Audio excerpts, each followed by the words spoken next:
ಮನೆ ವಾರ್ತೆಯಿಂದ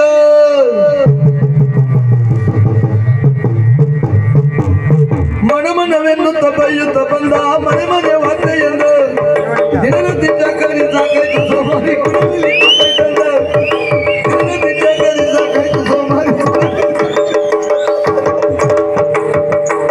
ಬಿಟ್ಟಲ್ಲಿ ಹೋಗೋಣ ಬೇರೆಲ್ಲೂ ಗತಿಗಾಣ ಬಿಟ್ಟಲ್ಲಿ ಹೋಗೋಣ ಬೇರೆಲ್ಲೂ ಗತಿಗಾಣ ನನಗೊಂದು ದಿನ ಬಂದ ಕಣ ನಾಳೆ ಆಗಲಾಗ ಅಮ್ಮನವನವೆನ್ನುತ್ತ ಬೈಯುತ್ತ ಬಂದ ಮನೆ ಮನೆ ವಾರ್ತೆಯಿಂದ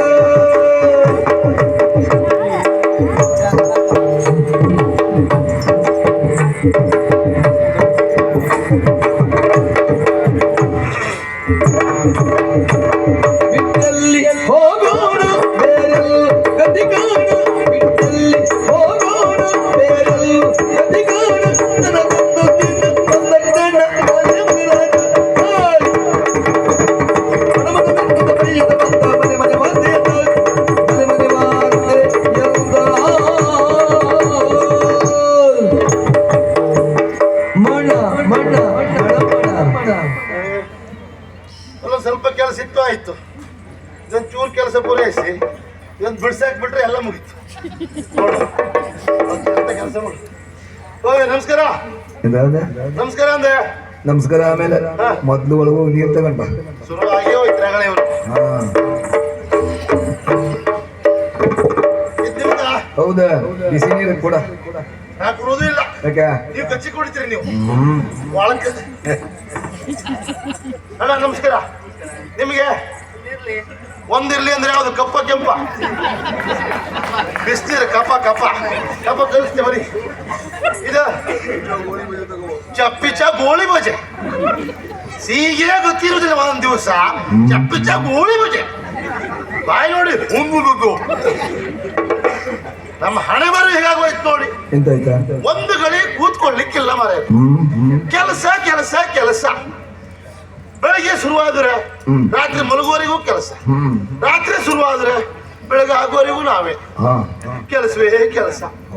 ಈ ಯಾವ ಚಾಕ್ರಿ ಆದ್ರೂ ಬೇಕು, ಅರಮನೆ ಚಾಕ್ರಿ ಯಾರಿಗೂ ಬೇಡ ಸ್ವಾಮಿ. ಬೆಳಗ್ಗೆ ಬೇಗ ಎಬ್ಬಿಸ್ಬೇಕು, ಸ್ನಾನಕ್ಕೆ ಬಿಸಿ ತಯಾರು ಮಾಡಿ ಕೊಡ್ಬೇಕು, ಆಮೇಲೆ ತಿಂಡಿ, ಮತ್ತೇನು ಊಟ, ಊಟ ಆದ್ಮೇಲೆ ಬೇರೆ, ಆಮೇಲೆ ಬೇರೆ, ಮತ್ ಮಲ್ಗೋಗ್ ಬೇರೆ. ಕರ್ಮ ಇವ್ರದ್ದು.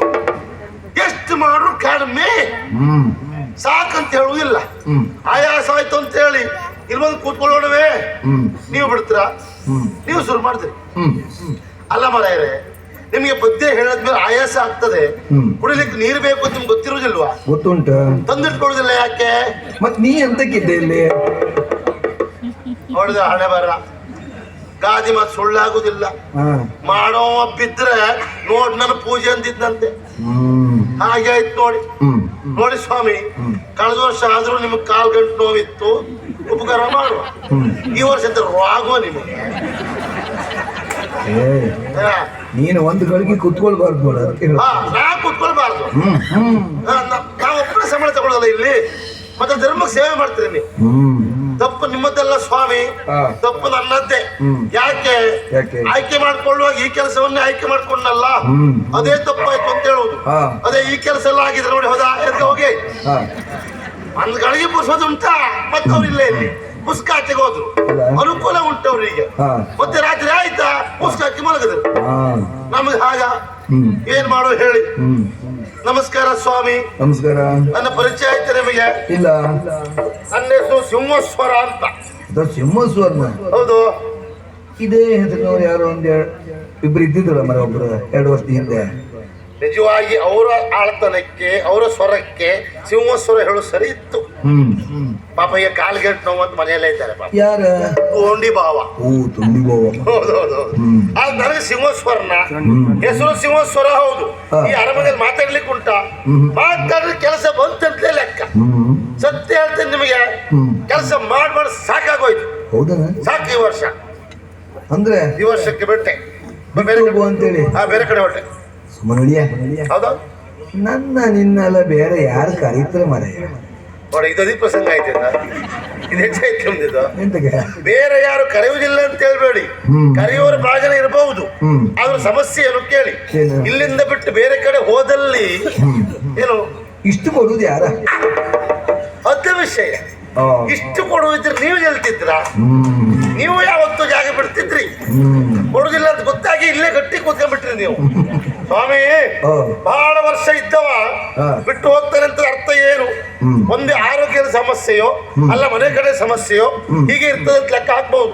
ಬಿಟ್ಟು ಸುಮ್ಮನೆ ಯಾಕೆ ಬಿಡ್ತಾನ? ತೊಂದರೆ ಆದ್ರೆ ಮಾತ್ರ ಅಲ್ವಾ? ಹೌದಪ್ಪ. ನಾನು ಒಂದು ವಿಷಯ ಹೇಳ್ತೇನೆ ಕೇಳಿ. ಹಾ. ನಾನು ಬಂದ ಆ ದಿನದ ಇವತ್ತಿನವರೆಗೂ ನನಗ್ ಮಾತ್ರ ಇಲ್ಲಿ ಯಾವ ಸಮಸ್ಯೆಯೂ ಆಗಲಿಲ್ಲ. ಓ, ಸಮಸ್ಯೆ ಆಗುದು ಇಲ್ಲ ನಾವು ಸರಿ ಇದ್ರೆ. ಅದು ವಿಷಯ ಇರುವುದು. ಹಾ. ಎಲ್ಲೇ ಇರಲಿ ಮಾತೇ ಉಂಟು, ನಾನು ಒಳ್ಳೆವಾದ್ರೆ ಊರೇ ಒಳ್ಳೇದು ಅಂತ. ಖಂಡಿತ. ಆಗಿದ್ದಾಗ ಏನು ಸಮಸ್ಯೆ ಆಗುದಿಲ್ಲ. ಮೊದಲು ನಾವು ಸರಿ ಇರೋದು ನೋಡ್ಕೊಳ್ಬೇಕು, ಆಮೇಲೆ ಎಲ್ಲವೂ ಸರಿ ಆಗ್ತದೆ. ಹೌದಪ್ಪ. ಹಾಗಂತ ಎಲ್ಲವೂ ನಾನೇ ಸರಿ ಅಂತ ಹೇಳಿಕ್ಕೂ ಆಗುದಿಲ್ಲ. ಹಾಗೆ ನಾವು ಮಂಡಿಪೇಟೆ ಅಂತ ಲೆಕ್ಕ. ಸರಿ ಆಗುದು ಇಲ್ಲ ಅದು ಹಾಗೆ ನೋಡಿ. ಹಾಗಾಗಿ ಕೆಲಸ ಮಾಡಿ ಮಾಡಿ ಸಾಕಾದಾಗ ಒಮ್ಮೆ ಆ ಮನಸ್ಸು ಹಾಗೆ ಆಗುದು. ಹೌದು, ಅದೇ ನಿರ್ಧಾರ ಅಂತಲ್ಲ. ಹಾಗಂತೇಳಿ ಏನ್ ಮಾಡುವ ಹೇಳಿ, ನಾನು ಕಡಿಮೆ ಜನ ಅಂತ ತಿಳ್ಕೊಳ್ಬೇಡಿ. ಓಹೋ. ನನ್ನ ಅಣ್ಣ ಯಾರು ಗೊತ್ತುಂಟ? ಯಾರ? ಇಲ್ಲಿಯ ಸೇನಾಪತಿ ರಣಧೀರ. ಓಹ್, ಅವ್ರು ತಮ್ಮನ ನೀನು? ಅವ್ರ ಸ್ವಂತ ತಮ್ಮ. ಅದೇಂತ ಮರೆ, ಅವರೇ ಒಂದ ಮನೆ ನೀನೇ ಒಂದ ಮನೆ. ಅವ್ ಹಾಗೆ ನಾವು ಹೀಗೆ. ನಾವು ಅವನ ಹತ್ರ ಹೇಳ್ದೆ, ಅಣ್ಣ ನೀ ಹಾಗಿದ್ದೆ ನಾನು ಹೀಗಿದ್ದೆ, ನಿನ್ಗೆ ಒಳ್ಳೆ ಹುದ್ದೆ ಉಂಟು, ನನಗೊಂದು ಒಳ್ಳೆ ಹುದ್ದೆ ಕೊಡಿಸ್ಮಾರೆ ಅಂತ ಹೇಳ್ದೆ. ಆಗ ಏನಂದ ಗೊತ್ತವನ? ಏನಂದ? ವಿದ್ಯಾಭ್ಯಾಸ ಮಾಡ್ಕೊಂಡು ಬಾ ಅಂತ ಗುರುಮಠ ಕಳುವಿ ಕೊಟ್ರೆ ಏನು ಕಲಿಯದೆ ಹಾಗೆ ಬಂದು ಸತ್ಯ ನೀನು. ನಿನಗೆ ಮತ್ತೆ ಕೆಲಸ ಉಂಟು, ನಿನಗೆ ಕೆಲಸ ಚಾಕರಿ ಮಾಡುವುದೇ ಅದೇ ಮಾಡುವಂತ. ನಂಗೆ ಈಗ ಅನಿಸ್ತಾ ಉಂಟು ಮಾರ್ಯಾರೆ, ನನಗೆ ಆಚಾರವೇ ಸರಿ ಇಲ್ಲ ಭಾಗವತ್ರೆ. ಯಾಕೆ? ನನಗೆ ವಿದ್ಯೆ ತಲೆಗೆ ಹೋಗುದಿಲ್ಲ ಮಾರ್ಯಾರೆ. ವಿದ್ಯೆ ತಲೆಗೆ ಹೋಗುದಿಲ್ಲ ಅಲ್ಲ? ಇಲ್ಲ ಮಾರ್ಯಾರೆ. ದೇವರು ದೊಡ್ಡವ ಮರೆ, ಒಳ್ಳೇದ್ ಮಾಡ್ದ ದೇವರು. ಯಾಕೆ? ಯಾಕಂದ್ರೆ ನಿನಗೆ ಎಂತದ್ದು ವಿದ್ಯೆ ತಲೆಗೆ ಹೋಗದೆ ಇದ್ರೆ ಇಷ್ಟು ಜೋರಿದ್ದೆ ನೀನು. ಏನಾದ್ರೂ 4 ಅಕ್ಷರ ಕಲ್ತಿದ್ರೆ ನೀ ಇಡೀ ಊರು ತೆಗಿತಿದ್ದೆ ಕದಿ. ನಂಗೆ ಈಗ ಸತ್ಯ ವಿಷಯ ಗೊತ್ತಾಯ್ತು. ಏನು? ನನಗೆ ಯಾಕೆ ವಿದ್ಯೆ ತಲೆಗೆ ಹೋಗುದಿಲ್ಲ? ನಿಮ್ಮ ಶಾಪ ಅಂತ ನಂಗೆ ಈಗ ಗೊತ್ತಾಯ್ತು.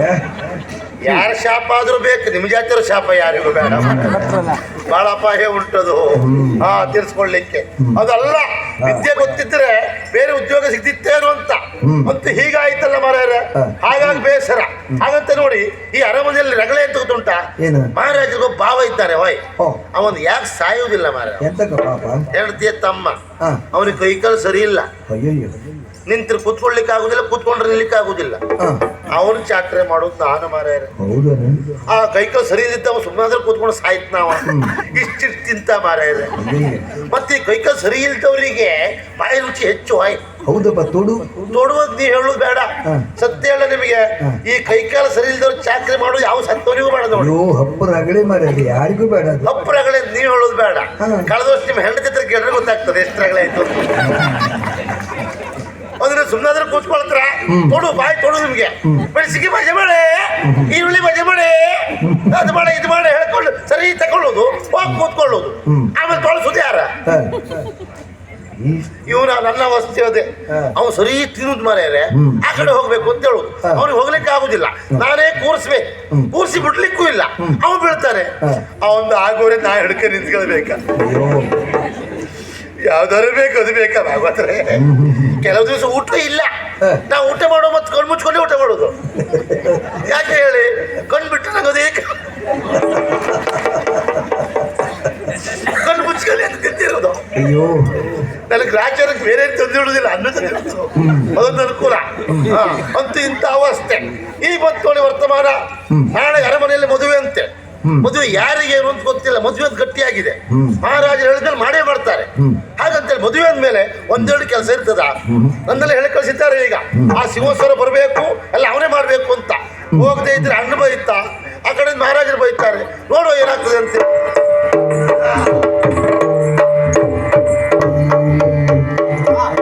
ಮಹಾರಾಜರೇ, ಕಾಣಿ ಮಹಾರಾಜರೇ, ನೋಡ್ತಾ ಇದ್ದೆ. ಇದು ಮಾಡಿದ್ದೆಲ್ಲ ಸರಿ ಆಯ್ತಾ ಮಹಾರಾಜರೇ? ನಿಮಗೆ ವ್ಯವಸ್ಥೆ ಎಲ್ಲ ಸರಿಯಾದದ್ದು ಹೌದು. ಬರುವವರೆಲ್ಲ ಬಂದಿದ್ದಾರೆ. ಬರುವರು ಇನ್ನೆಂತ ಬರುವುದು? ಕೂತ್ಕೊಳ್ಳಿಕ್ಕೆ ಜಾಗ ಇಲ್ಲದೆ ಹೊರಟಿದ್ರು ಇನ್ನೆಂತ ಬರುವುದು ಮಹಾರಾಜ? ನಮ್ಮ ಸಭೆಯ ವಿಶೇಷತೆಯೇ ಹಾಗೆ. ಎಂದು ತುಂಬಿ ತುಳುಕುವಂತ ಸಭೆ ಯಾವುದು ಕೇಳಿದ್ರೆ ನಮ್ಮಿ ಸಭೆ. ಅಲ್ಲಿಯ ಸಭೆ ಹೌದು. ಆ ಕಡೆ ನೋಡಲಿ ಹೇಳ್ತಾ ಇದ್ದಾರೆ, ಶುಭ ಮುಹೂರ್ತ ಸನ್ನಿಹಿತವಾಗಿದೆ. ಬಟ್ ಹೇಳ್ತಾ ಇದ್ದಾರೆ ವಧುವನ್ನ ಕರೆಸಬೇಕಂತ. ಯಾರಲ್ಲಿ ವಧು ಬರಲಿ? ಶೃಂಗರಿಸಿದರ ಬಲೆ ರೊಲಿದು, ಶೃಂಗರಿಸಿ ಕರೆದೊಲಿದು, ಮಹಾರಾಜರೇ, ಓ ವಧು ಬಂದಾಯ್ತು. ಹಾಲು ಕೊಡುದಾ? ಬೇಡ ಬೇಡ ಬೇಡ, ಹಾಗೆ ಕೊಡು, ಹಾಲು ಕೊಡ್ತೆ. ಹಾಗೆ ಕೊಡ. ಹಾರವನ್ನ ಹಾಗೆ ಕೊಡು. ಹಾರ ಕೊಡ್ತೆ. ಹಾರ ಹಾಕ. ಹಾರ ಹಾಕ. ಹಾರ. ಮದುವೆ ಗಂಡು ನಾನಲ್ಲ. ಅರಮನೆಯಲ್ಲಿ ವಿಶೇಷ ಮದುವೆ. ಹೌದು, ಮದುವೆ ಗಂಡು ನಾನಲ್ಲ. ಮದುವೆ ಗಂಡು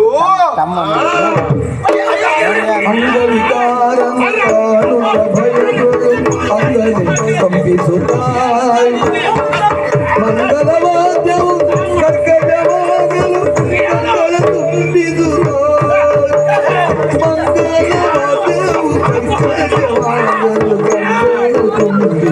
ಕರ್ಕಟವಾಗಲು ಉಳಿಯುವ ಮೊದಲೇ ಉಳಿದು ಬಾಳಿದು ಮಿಡುಕುವ ಸ್ವಾರ್ಥದಲ್ಲಿ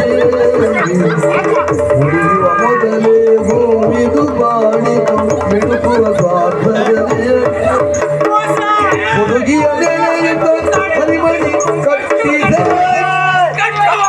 ಹುಡುಗಿಯ ನೆಲೆಯಿಂದ ಕರಿಮಣಿ ಕಟ್ಟಿದೆ ರಹಿಗಳು ಕ್ರೌರ್ಯದಲ್ಲಿ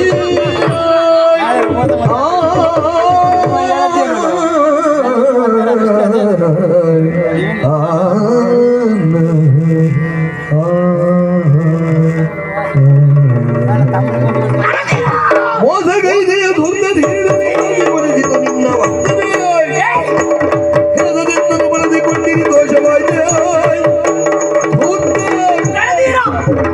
ನಿನ್ನ ಜನ್ಮಕ್ಕೆ ಧಿಕ್ಕಾರವಿರಲಿ. ಮಾನಸತ್ತವನೇ ಮರ್ಯಾದೆ ಬಿಟ್ಟವನೇ. ಅಮಾಯಕಳಾದಂತಹ ನನ್ನನ್ನು ಪ್ರೀತಿ ಪ್ರೇಮದ ಬಲೆಯಲ್ಲಿ ಬೀಳಿಸಿ ಮದುವೆಯ ಹೊಂಗನಸನ್ನು ಕಟ್ಟಿಸಿ ಇಲ್ಲಿವರೆಗಾಗಿ ಕರೆತಂದು ನಂಬಿಸಿ ನನ್ನ ಕತ್ತನ ಕುಯ್ದು ಛೀ! ನೀನೊಬ್ಬ ಸಾತ್ವಿಕ ಸ್ವಭಾವದವಳು ಅಂದುಕೊಂಡಿದ್ದೆ. ಅಲ್ಲ, ನೀನೊಬ್ಬ ಗೋಮುಖ ವ್ಯಾಘ್ರ. ನಿನ್ನ ಮನಸ್ಸಲ್ಲಿ ತುಂಬಿರುವುದೆಲ್ಲವೂ ವಿಷಯವೇ. ಕೇವಲ ಅಧಿಕಾರದ ಆಸೆಗೆ ಬೇಕಾಗಿ ನನ್ನ ಜೀವನವನ್ನೇ ಸರ್ವನಾಶ ಮಾಡಿಬಿಟ್ಟಿಯಲ್ಲ. ನೀನು ಉದ್ಧಾರ ಆಗುವುದಿಲ್ಲ. ನೀನು ಹಾಳಾಗಿ ಹೋಗುತ್ತೀಯ. ಅಪ್ಪ ನಿಶ್ಚಯಿಸಿದಂತಹ ಮದುವೆಯನ್ನು ಮುರಿದು ಬೆಟ್ಟದಷ್ಟು ನಿನ್ನ ಮೇಲೆ ನಂಬಿಕೆ ಇರಿಸಿ ನಿನ್ನ ಜೊತೆಯಾಗಿ ಬಂದಲ್ಲೋ. ಛೀ!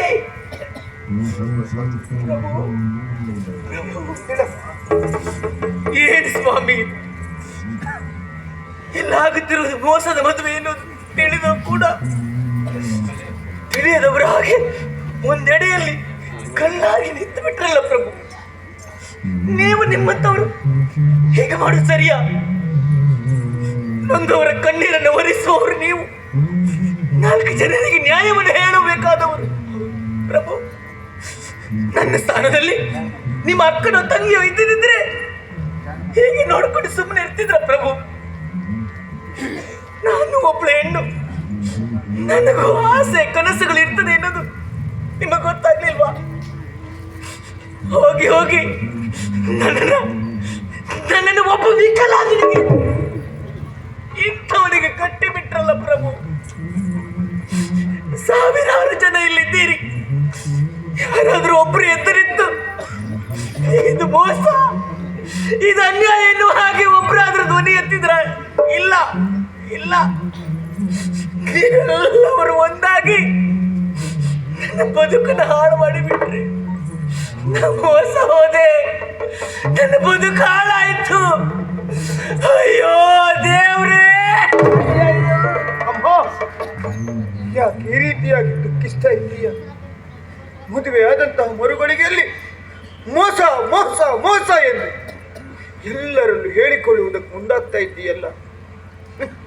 ನಿನ್ನ ಭಾವನೆ ಏನು ಹೇಳುವುದನ್ನೇ ಅರ್ಥೈಸಿಕೊಳ್ಳಲಾರೆ. ಅರಮನೆಗೆ ಕಾಲಿಟ್ಟಂತಹ ಮರುಗಳಿಗೆಯಲ್ಲಿ ಈ ಮದುವೆಗೆ ನಿನ್ನ ಸಹಮತ ಇದೆ ಅಂತ ನಾನು ಭಾವಿಸಿದೆ. ಸಂಪೂರ್ಣ ಮನಸ್ಸಿನಿಂದ ಮದುವೆಗೆ ಒಪ್ಪಿ ಬಂದವಳು ನೀನು ಅಂತ ಭಾವಿಸಿದೆ. ಆದರೆ ಈಗ ಸೇರಿರುವಂತ ಸಾವಿರಾರು ಮಂದಿಗಳು ಪ್ರಶ್ನೆಯ ಮೇಲೆ ಪ್ರಶ್ನೆ ನೀರಿಡ್ತಾ ಇದ್ದೀಯ. ಆದರೆ ಇಲ್ಲಮ್ಮ, ಉತ್ತರಿಸುವಂತಹ ಸ್ಥಾನದಲ್ಲವರಾರು ಇಲ್ಲ. ಉತ್ತರಿಸುವುದಕ್ಕೆ ಸರ್ವ ಸಮರ್ಥ ಯಾರಿದ್ದಾರೆ ಅಂತ ಕೇಳಿದ್ರೆ ನಾಡಿನ ಮಹಾರಾಜನಾಗಿ ನಾನು ಎಲ್ಲವನ್ನ ಉತ್ತರಿಸ್ತೇನೆ. ಹೌದು, ನಿನ್ನ ಸಂದಿಗ್ಧತೆ ಏನು ಹೇಳುವುದನ್ನ ನಾನು ಸರಿಯಾಗಿ ಅರ್ಥೈಸಿಕೊಳ್ಳುವುದಕ್ಕೆ ಪ್ರಯತ್ನಿಸ್ತಾ ಇದ್ದೇನಮ್ಮ. ಮೋಸದ ಮದುವೆ ಅಂತ ಹೇಳಿದೆಯಲ್ಲ, ನನ್ನನ್ನು ಒಬ್ಬ ವಿಕಲಾಂಗನಿಗೆ ಕೊಟ್ಟು ಮದುವೆ ಮಾಡಿದರು. ಹೌದು, ಅವ ವಿಕಲಾಂಗನೇ ಹೌದಾದ್ರೂ ನನ್ನ ಹೆಂಡತಿಯ ತಮ್ಮ. ಅವ ಇನ್ನು ಬದುಕಿರುವಂತಹ ಈ ದಿನಗಳಲ್ಲೂ ನೆಮ್ಮದಿಯಿಂದ ಶಾಂತಿಯಿಂದ ಬದುಕನ್ನು ನಡೆಸಲಿ ಎಂದು ಮದುವೆ ಮಾಡಿಸಿದ್ರೆ ಇದು ನನ್ನ ತಪ್ಪ ಅಮ್ಮ, ನನ್ನ ತಪ್ಪ. ನಿನಗೆ ಧೈರ್ಯವನ್ನು ಹೇಳಬೇಕಲ್ವ? ನಿನ್ನ ಜೀವನ ಹಾಳಾಗಿ ಹೋಯ್ತು ಅಂತ ಭಾವಿಸ್ತಾ ಇದ್ದಿ. ಒಂದು ಮಾತನ್ನ ನೆನಪಿಡ, ಮನುಷ್ಯನ ಜೀವನ ಅನ್ನುವಂಥದ್ದು ಸುದೀರ್ಘವಾಗಿರುವಂತಹ ಪ್ರಯಾಣ. ಈ ಪ್ರಯಾಣದಲ್ಲಿ ಕಷ್ಟ ಸುಖಗಳು ನಮ್ಮ ಸಂಗಾತಿಗಳು. ಕೆಲವೊಮ್ಮೆ ಜೀವನ ನಮ್ಮನ್ನ ಮುರಿದು ಬಿಡ್ತದೆ. ಆದರೆ ಆ ಕ್ಷಣವನ್ನೇ ನಮ್ಮ ಗುರಿಯನ್ನಾಗಿಸಿಕೊಳ್ಳಬೇಕು. ನಮ್ಮ ಹೊಸ ದಾರಿಯನ್ನು ಅದರಲ್ಲಿ ನಡೆಯಬೇಕು. ಅದು ನಮ್ಮ ಪಾಲಿಗೆ ವಿಶೇಷವಾಗಿರುವಂತಹ ಅನುಭವವೆಂದು ಅದನ್ನು ಸ್ವೀಕರಿಸಬೇಕು. ಹೀಗೆ ಅನೇಕ ಅನುಭವಗಳನ್ನು ಸ್ವೀಕರಿಸುತ್ತಾ ನಮ್ಮ ವ್ಯಕ್ತಿತ್ವ ಅನ್ನುವಂಥದ್ದು ಶಿಖರದೋಪಾದಿಯಲ್ಲಿ ಬೆಳೆಯಬೇಕು. ಅಮ್ಮ, ಜೀವನ ಹಾಳಾಯಿತು ಅಂತ ಧೃತಿಗೆಡಬಾರದಮ್ಮ. ಯಾಕೆ? ಕಬ್ಬಿಣವನ್ನು ಹಾಳು ಮಾಡುವುದಕ್ಕೆ ಯಾರಿಂದಲೂ ಸಾಧ್ಯವಿಲ್ಲ. ಕಬ್ಬಿಣದ ಒಳಗಿರುವಂತಹ ತುಕ್ಕೆ ಕಬ್ಬಿಣವನ್ನು ಹಾಳು ಮಾಡುವುದು. ಮನುಷ್ಯನು ಹಾಗೆ. ಒಬ್ಬ ಮನುಷ್ಯನನ್ನು ಹಾಳು ಮಾಡುವುದಕ್ಕೆ ಇನ್ನೊಬ್ಬ ಮನುಷ್ಯನಿಂದ ಸಾಧ್ಯವಿಲ್ಲವಮ್ಮ, ಸಾಧ್ಯವಿಲ್ಲ. ಆ ಮನುಷ್ಯನ ಒಳಗಿರುವಂತಹ ಕೆಟ್ಟ ಮನಸ್ಥಿತಿಯೇ ಅವನನ್ನು ಹಾಳು ಮಾಡುವುದು. ಈಗ ಅಂತಹ ಕೆಟ್ಟ ಮನಸ್ಥಿತಿ ನಿನಗೆ ಬೇಡ. ಒಳ್ಳೆಯ ಮನಸ್ಥಿತಿಯಿಂದಲಾಗಿ ನೀನು ಜೀವನವನ್ನು ಸಾಗಿಸಬೇಕು. ಎಲ್ಲ ಕಳೆದು ಹೋಯ್ತು ಅಂತ ನೀನು ದುಃಖಿಸಬೇಡ. ಈಗ ನಿನಗೆ ನಾನು ಧೈರ್ಯವನ್ನು ಕೊಡ್ತಾ ಇದ್ದೇನೆ. ವಿಕಲಾಂಗ ಅಂತ ಹೇಳಿದೆಯಲ್ಲ, ಹೌದು. ಆದರೆ ಇದೇ ವಿಕಲಾಂಗ ಅರಮನೆಯಲ್ಲಿ ವಿಶೇಷವಾಗಿರುವಂತಹ ಸ್ಥಾನವನ್ನು ಪಡೆದಿದ್ದಾನೆ. ಅವನನ್ನು ವರಿಸಿದವಳು ನೀನು. ನಿನಗೂ ಅರಮನೆಯಲ್ಲಿ ವಿಶೇಷವಾಗಿರುವಂತಹ ಸ್ಥಾನ. ಹೆಚ್ಚೇಕೆ ಈ ಅರಮನೆಯಲ್ಲಿ ನಿನಗೆ ಬೇಕಾಗಿ ಸ್ವತಂತ್ರಳಾಗಿ ಬದುಕುವಂತಹ ಸಕಲ ಸ್ವಾತಂತ್ರ್ಯವನ್ನು ಕಲ್ಪಿಸಿಕೊಡ್ತಾ ಇದ್ದೇನೆ. ನಿನಗೆ ಬೇಕಾದ ಹಾಗೆ ಬದುಕು. ಆದರೆ ಒಂದು ಕೋರಿಕೆ ತಾಯೇ, ನನ್ನ ಭಾವನನ್ನ ಚೆನ್ನಾಗಿ ನೋಡಿಕೊ, ಚೆನ್ನಾಗಿ ನೋಡಿ. ಅರ್ಥ ಆಯ್ತಾ? ರಂಗದಾಟವೋ ದೇವಲೀಲೆಯೋ ಸಂಗಭಂಗದ ಭಾವಬೇಲಿಯೋ ಬಿಳಿಗೂಟದಲ್ಲಿ ನರನಾಟಿಕೆಯೋ ಚದುರಂಗದಲ್ಲಿ ಕೊನೆಯೇರಿದೆಯೋ ನರನಾಟಿಕೆಯೋ ಚದುರಂಗದಲ್ಲಿ ಕೊನೆಯೇರಿದೆಯೋ ಕೆಳಗಿದು ಹಾವು ಏಣಿಯ ಆಟ ಜೀವನ ಬಾಳ ಉರುಳಲು ಕಪ್ಪು ಕೊಟ್ಟು ಜೀವನ ಆಟ ಜೀವನ